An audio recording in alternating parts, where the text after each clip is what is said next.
মহিদুল মারছে, জানো ওই আরের বাচ্চা নাকি মেলায় নীলিমারে ধাওয়া করছিল।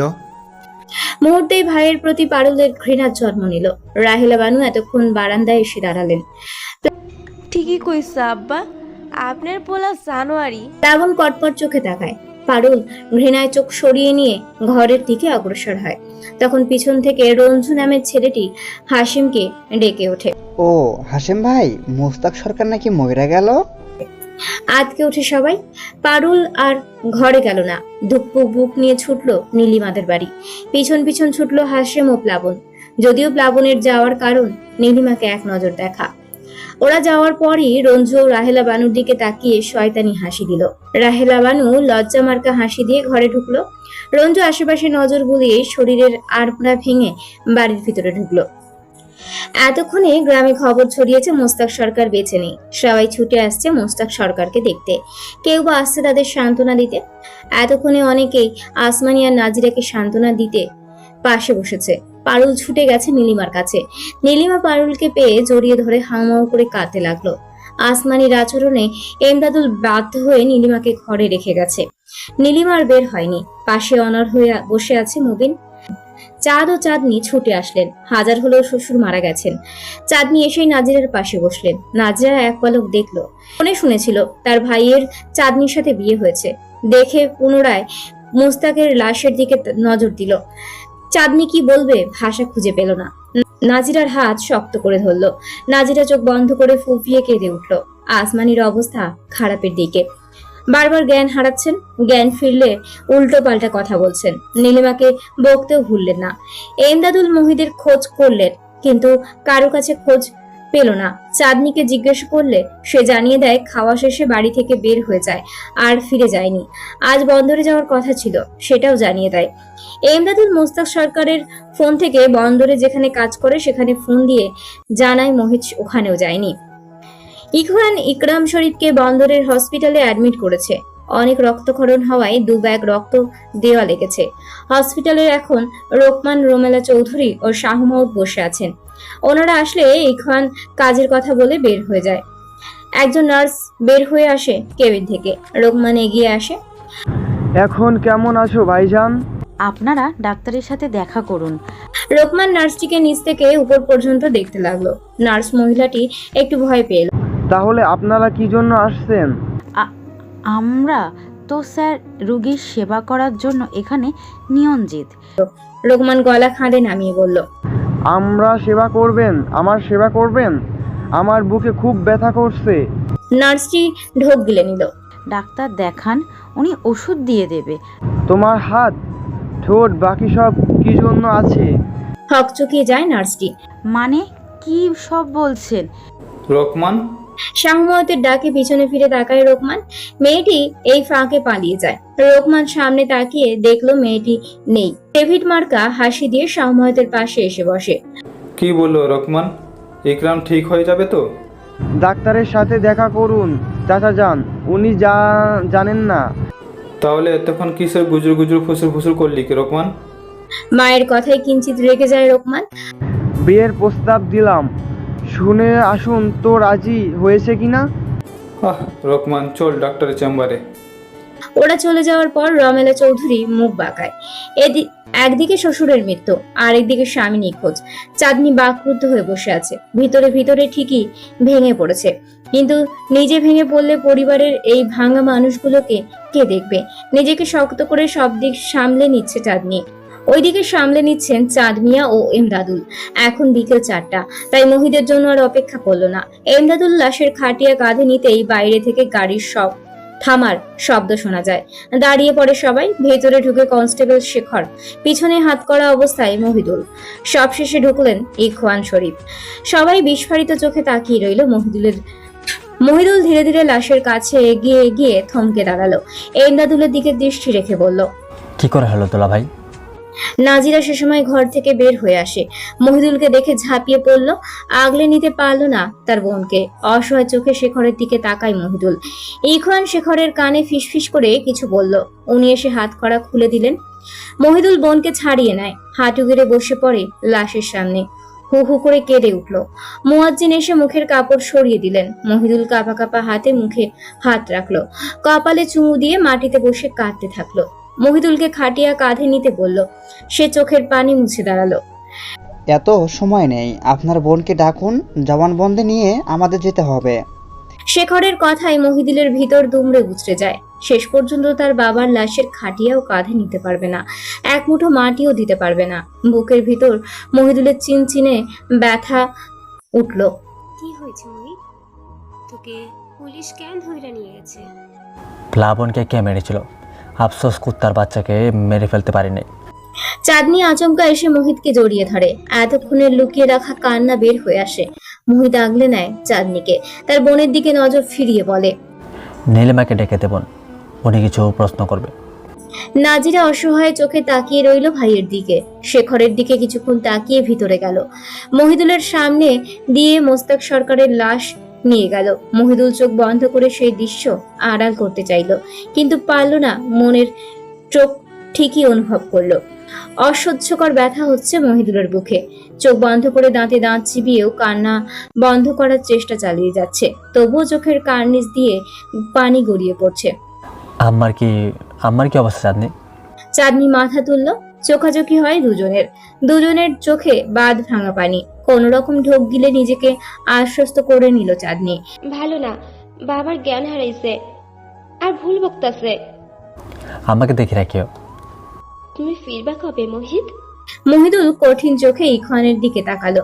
ইখওয়ান চোখ সরিয়ে নেয়, চাঁদনির দিকে তাকিয়ে বলল, জানি না চাঁদনি, আমার বোন ভাইটার আগলে রাখো। শগুনে চোখ পড়েছে, যখন তখন হামলা করতে পারে।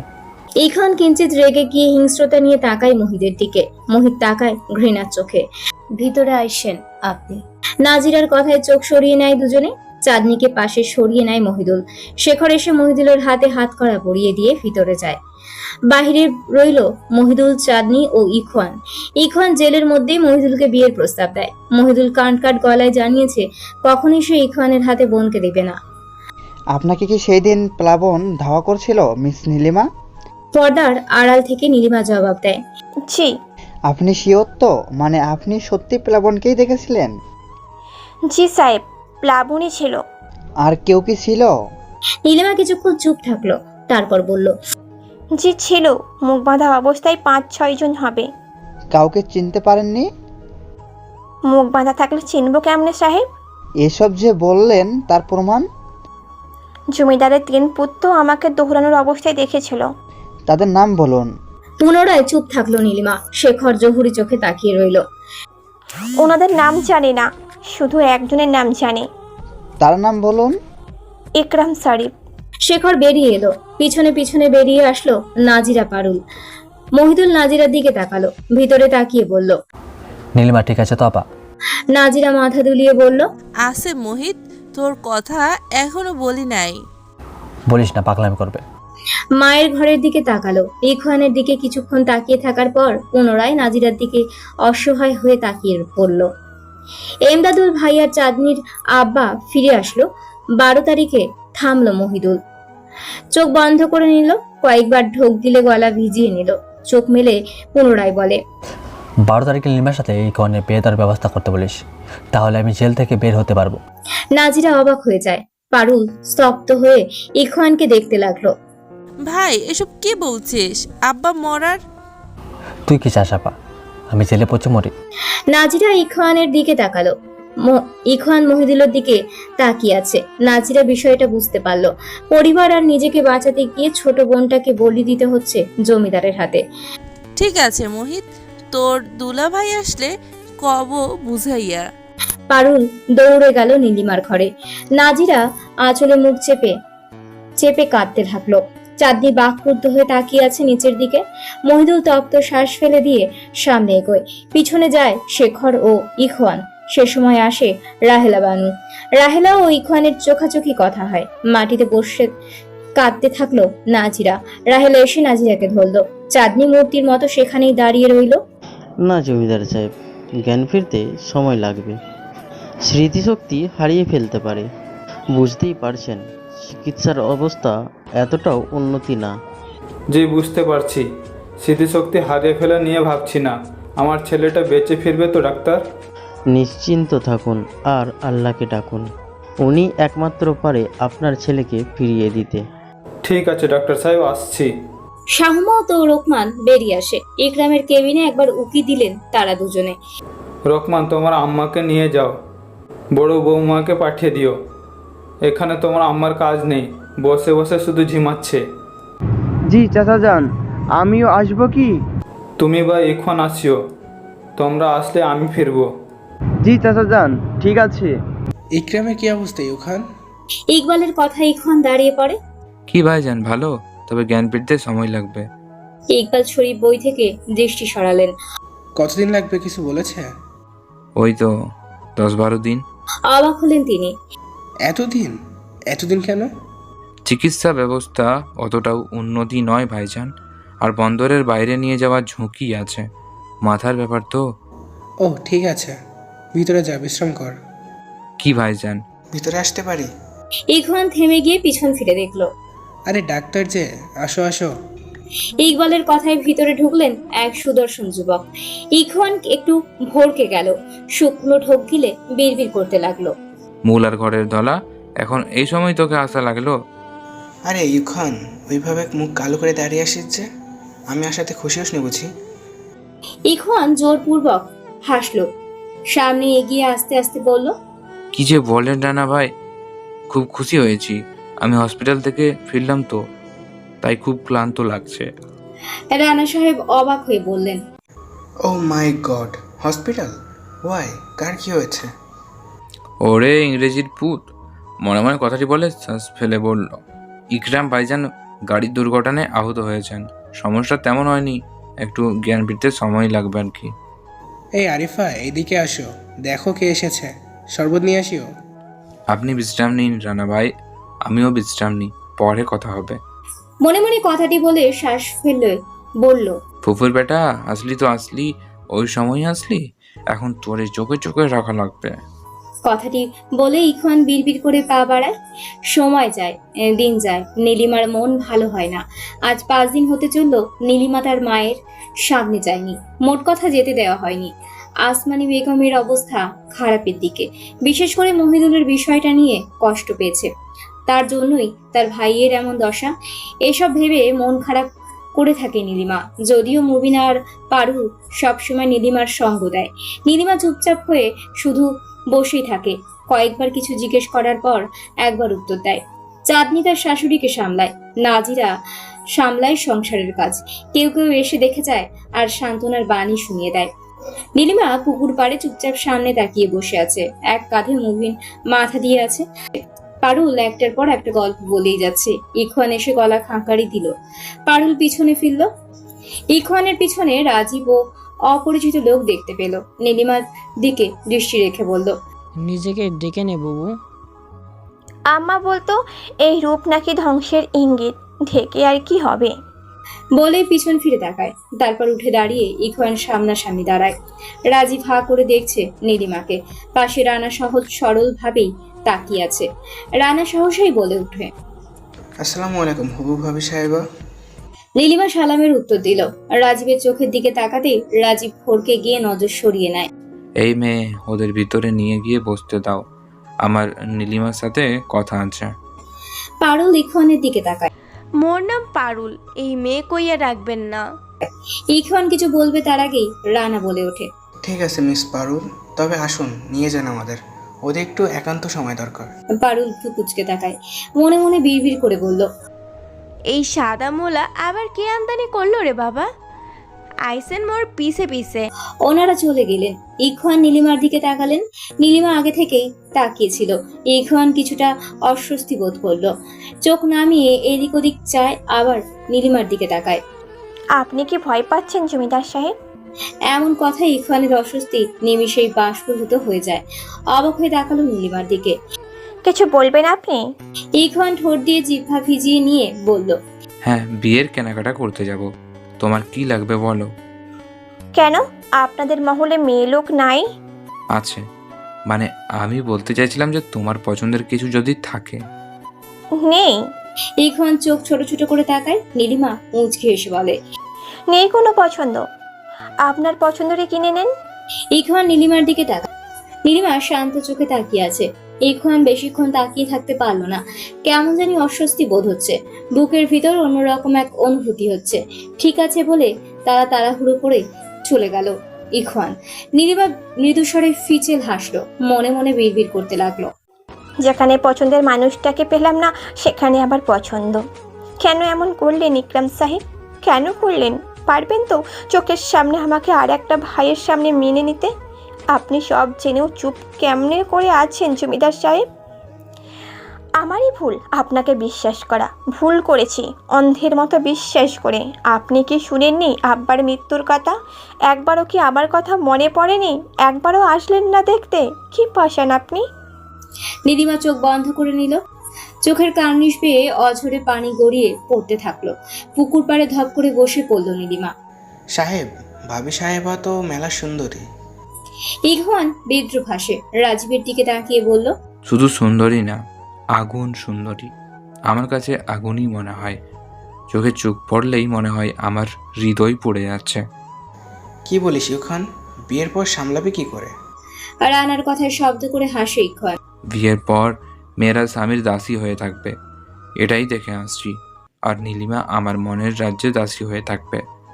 যখন যা বলবো তখনই তাই করতে বাধ্য থাকবে। আমার কেমন জানি মনে হলো সাহেব, চোখে দেখেছেন? আমার চোখের দিকে যখন তাকালো আমি তো তখনই ভয়ে দম বন্ধ হয়ে মেরে যেতাম। বাপরে বাপ, কি চোখের চাহনি! কই, মেয়েটারে তো আমার সাধারণই মনে হলো। নেহাত সুন্দরী, কিন্তু ভূত পেতি তো মনে হলো না। রানার কথায় ইখওয়ান কিঞ্চিত রেগে গিয়ে বিড়বিড় করতে লাগলো, ওরে কানার ঘরের রানা, ধলা মুলা, আরেকটা বাজে কথা বল, তোর দাঁত একটাও রাখবো না।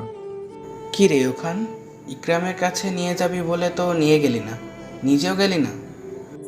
ইখওয়ানের হুঁশ হয়, রানার দিকে তাকিয়ে বলে, রোকমান আর ভাবিজান তো আছে, খোঁজ নিয়েছি, নিঃশ্বাস আগের মতোই চলছে, শুধু ওই জ্ঞান ফিরতে সময় লাগবে। রানা আর কথা বললো না, কিছু একটা বিষয় নিয়ে ভাবতে লাগলো। ইখওয়ানও আর ঘাটালো না, রাজীবের দিকে তাকিয়ে বলল, মামাতো বোনের বিয়ে কেমন খেয়েছিস রাজীব? জি সাহেব, ভালো। মেয়ে পটিয়েছিস কয়টা? রাজীব দাঁত কেলিয়ে হাসে। রাজীবের হাসির মানে বুঝতে পেরে ইখওয়ান ঠোঁট বাঁকিয়ে হাসলো। সন্ধ্যার পর হাশেম আলী কাজ থেকে ফিরলে প্লাবন পুনরায় হাশেমকে নীলিমার সাথে বিয়ের কথা বলে। গামছায় কপাল মুছে হাশেম আলী দাঁত চিবিয়ে বললেন, আর একবার যদি নীলিমা করছিস, তোরে মই মাটি চাপা দিমু লেমন। হাশেম আলীর কথায় পাশে বসা পারুল বলে ওঠে, আপনার পোলার মাথা গেছে আব্বা। মুই কই কি ওরে বন্দরে পাঠাই দেন, নীলিমাবুর বিয়ে হয়ে গেলে ফিরাই আইনেন। প্লাবন কটমট চোখে তাকিয়ে বলল, হারামজাদি, নিজের ভাইয়ের সাথে শত্রুগিরি দেখাস? হাশেম আলী প্লাবনের গালে চর বসিয়ে দিলেন। পুনরায় দাঁত চিবিয়ে বললেন, হারামজাদা, জমিদারের লগে লাগতে চাস? পরিবার সহ মরতে হইবে। এখন জমিদারকে এখনো চিনিস নাই? ঘাড়ে তোর মাথা রাখবে না যদি তোর এই পাগলামের কথা জানতে পারে। পানির কলসি নিয়ে এসে উঠানে রাখলো রাহেলা বানু। এখানে কি নিয়ে কথা হচ্ছে বুঝতে না পেরে হাশেমের দিকে দৃষ্টি রেখে বলল, কি হয়েছে? এমন কইরা ফুসতাছেন কেন? নেমোহারা মেয়ের বাচ্চা সব যাই না শুই নাও, নীলিমারে বিয়া করতে চাইছে। রাহেলা বানু প্লাবনের দিকে রাগী চোখে তাকায়। এখন জমিদাররে চেনস? আসল জায়গায় লাথি দিয়া কবরে পাঠাইব, তখন বিয়ে করার শখ মেটব। প্লাবন মাথা নামিয়ে নিল। হাশেম আলী রাহেলার কথার প্রতি উত্তর দিল, এটাই ওরে তখন থাকা বুঝাইয়া কইতাছি। অন্য কোনো পোলা হইলে ব্যাপারটা ইকরাম সাহেবকে বুঝাইয়া বলা যাইতো। এখানে ওনারই ছোট ভাই, আর তাছাড়া উনি বাঁচেন কিনা ঠিক নাই। পারুল চমকে উঠে বলল, কেন আব্বা, কি হয়েছে ওনার? রাহেলা বানু বলে উঠল, এই দুর্ঘটনায় আহত হয়েছে, এখনো হাসপাতালে ভর্তি, হোশ ফিরে নাই। ওর জায়গায় ইখওয়ান জমিদার হইলে মন্দ হইতো না, খালার পুত। প্লাবনের কথায় পারুল মুখ বাঁকিয়ে বিড়বিড় করছে, আর সামনে বাবার আছে। ইকরাম সাহেব হুশে থাকলে ইখওয়ান আর তোর 12টা বাজাইতো, তাহলে এই ব্যাপারে নীলিমাবুরে খবরটা দেওয়ান লাগবো। ওই তুই এই সন্ধে কই যাস? রাহেলার কথায় পারুল পিছনে তাকিয়ে বলল, মুই যাইম আর আসিম। রঞ্জনকে করব হারামজাদি, একা একা পারবি? আমি পারবো। আমি কয়জন লাগে তোর? আর একটা বিয়া করতে লাগবে নাকি কও? আনতেছি কয়ডা। পারুল ফিক করে হেসে সামনে পা বাড়ালো। রাহেলা বানু মুখ বাঁকিয়ে রান্নাঘরে গেল। হাসিম আলী প্লাবনকে এক পলক দেখে ঘরের মধ্যে গেল। প্লাবন হাসিমের যাওয়ার পানে তাকিয়ে বিশ্রী গালি দিয়ে উঠে দাঁড়িয়ে বাইরে গেল। নীলিমা পারুলের মুখে ইকরাম আহত হওয়ার কথা শুনে কিছুক্ষণ বাকরুদ্ধ হয়েছিল। দীর্ঘশ্বাস ফেলে দিয়ে পারুলের উদ্দেশ্যে বলে, ইখওয়ান সেই সুযোগটা কাজে লাগিয়েছিল পারুল। আমার ভাইকে ব্যবহার করেছে। আমি আর নতুন করে কিছু ভাবতে চাই না। আমার ভাই ফিরে আসুক, এটাই চাওয়া। আমার ভাই না ফিরে আসলে সংসারটা শেষ হয়ে যাবে। সংসারের মানুষগুলো জমিদারের অত্যাচারে মরেই যাবে। নিজের কথা ভাববি না নীলিমা বউ। ফিচেল হাসে নীলিমা। আর নিজের কথা, আমি ভালোই আছি পারুল, আশা করি ভালোই থাকবো। ইকরাম সাহেব দেখিস খুব কষ্ট পাইবে। নীলিমা চোখ বন্ধ করে নিল। পারুল অসহায় চোখে তাকিয়ে রইল। আপা, জমিদার মহল থেকে লোক আসছে তোকে দেখতে। নীলিমা চোখ মুছে মুবিনের দিকে তাকায়। ভেতরে নিয়ে আয়। মুবিন চলে যেতেই পুনরায় নীলিমার ডাকে, কিছু বলবা আপা? তুই শুদ্ধ ভাষাতেই কথা বলবি, শুনতে ভালো লাগে। তোর সাথে শুদ্ধ ভাষায় কথা বলতে ভালো লাগে না বউ, কেমন পর পর লাগে। মুবিন ফুপিয়ে ওঠে। নীলিমা এসে হাঁটু গেড়ে বসে মুবিনকে জড়িয়ে ধরে। মুবিন আশকারা পেয়ে জড়িয়ে ধরে জোরে জোরে কাঁদতে থাকলো। নীলিমা কাঁদছে আর মুবিনের পিঠে হাত বুলিয়ে দিচ্ছে। পারুল চোখের পানি নিয়ে মুচকি হেসে ভাই বোনের ভালোবাসা দেখছে। সকালে তুমুল বৃষ্টি হয়ে গেল। তীব্র বাতাসে আশেপাশের সব গাছপালা উপড়ে পড়ে আছে। মৃদু মৃদু হাওয়া বয়েই গেছে। মাঝে মধ্যে আচমকা বিদ্যুৎ চমকাচ্ছে আর মেঘের গর্জন ভেসে আসছে। এমন দিনে বাঙালি ঘুম কাতুরে বেশি হয়। বাইরের লোক সমাগম নেই বললেই চলে। গতকাল বিকেলে লতিফ মুবিনকে দিয়ে পারুলকে খবর পাঠিয়ে দেয় যেন আজ যে করেই হোক দেখা করে। ছিপছিপে বৃষ্টির মধ্যে ভেজা ঘাসের উপর ঝাপড়ি মাথায় দিয়ে জঙ্গলে ঘেরা পুকুরের পাড়ে দাঁড়িয়ে আছে পারুল। লতিফ এখনো আসেনি। পারুল লতিফকে গালি দিচ্ছে আর আশেপাশে তাকাচ্ছে। সেই মুহূর্তে লতিফ ছাতা মাথায় এগিয়ে আসছে। পারুল খুব অবাক হয়ে দেখছে লতিফকে। সামনে এসে দাঁত কেলিয়ে দাঁড়ায় লতিফ। ও মা, তোমরা ছাতা পাইলেন কই? লতিফ আমতা আমতা করে বলল, তোরে কইলাম বন্দরে কাজ পাইছি, তুই তো বিশ্বাস করিস না। দেখ, কাজের টাকায় ছাতা কিনছি। পারুল চোখ বুলিয়ে বলল, মেলা সুন্দর, মোরে একটা কিনা দিবেন?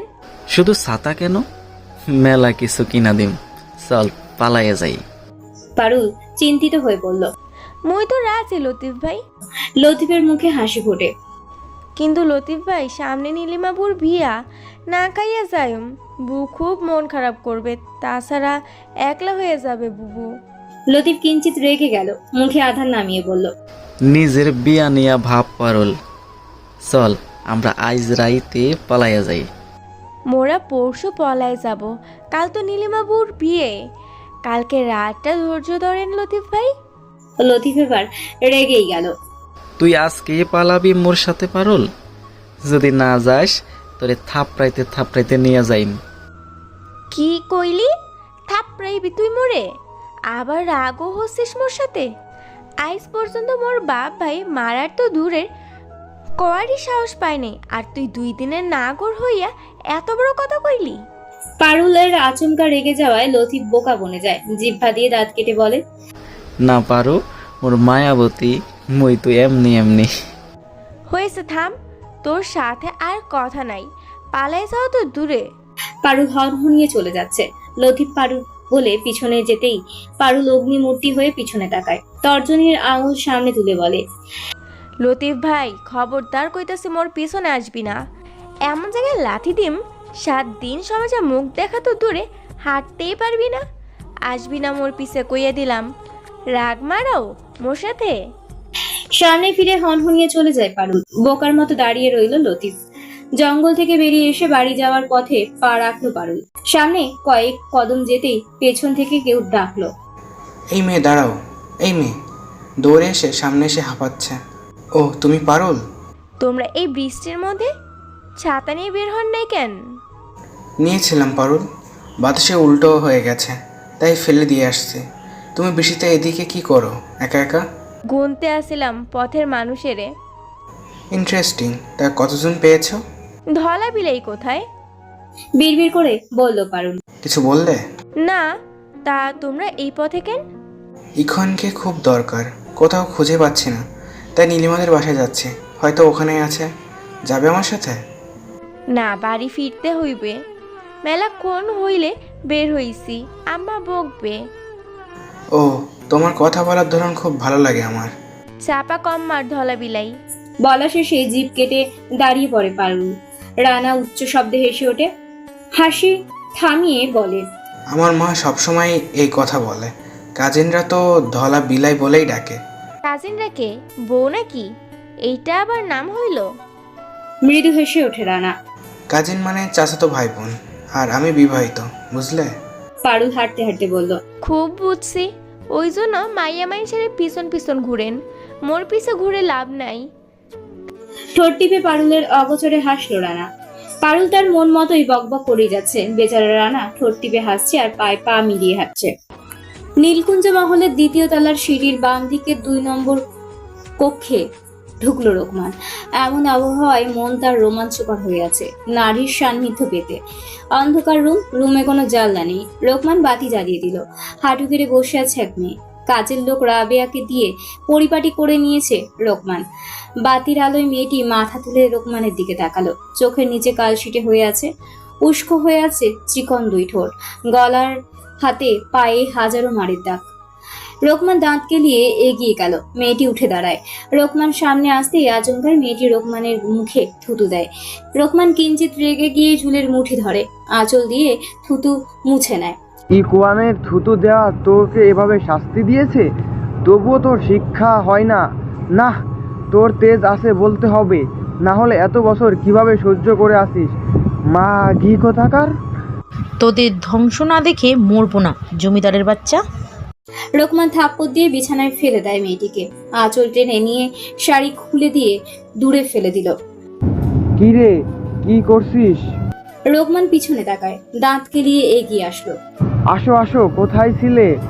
অনেকক্ষণ খুঁজলাম, মহলের বাহিরে ছিলাম। লোকমান, তুমি যাবে নাকি আমি আগে যাব? শয়তানি হাসি দিল রোকমান। লোকটি মেয়েটির দিকে তাকায়। ইকওয়ানের এই মেয়ের কথা বলছিলাম। খুব তেজ আছে শরীরের। মেয়েটিও রাগান্বিত চোখে তাকায় রোকমানের দিকে। দেখছো না কি রাগ? বলে শব্দ করে হাসে রোকমান। লোকটি মুখে হাত বুলিয়ে সামনে এগিয়ে গেল। হাত মুখ বেঁধে দিব? ইস, কি যে বললো লোকমান, মুডটাই নষ্ট করিও না তো। হাত মুখ বাঁধলে মজা হবে নাকি? আমি বাহিরে অপেক্ষা করছি, দরজা লাগিয়ে দাও। শয়তানি হাসি দিয়ে দরজা লাগিয়ে মেয়েটির দিকে এগিয়ে আসে লোকটি। শার্টের বোতাম খুলতে লাগলো। মেয়েটি ঘৃণায় চোখ নামিয়ে নিল। লোকটি মেয়েটির এহেন কাণ্ডে আরো রেগে গেল। পৈশাচিক হাসি দিয়ে সামনে এগিয়ে গেল।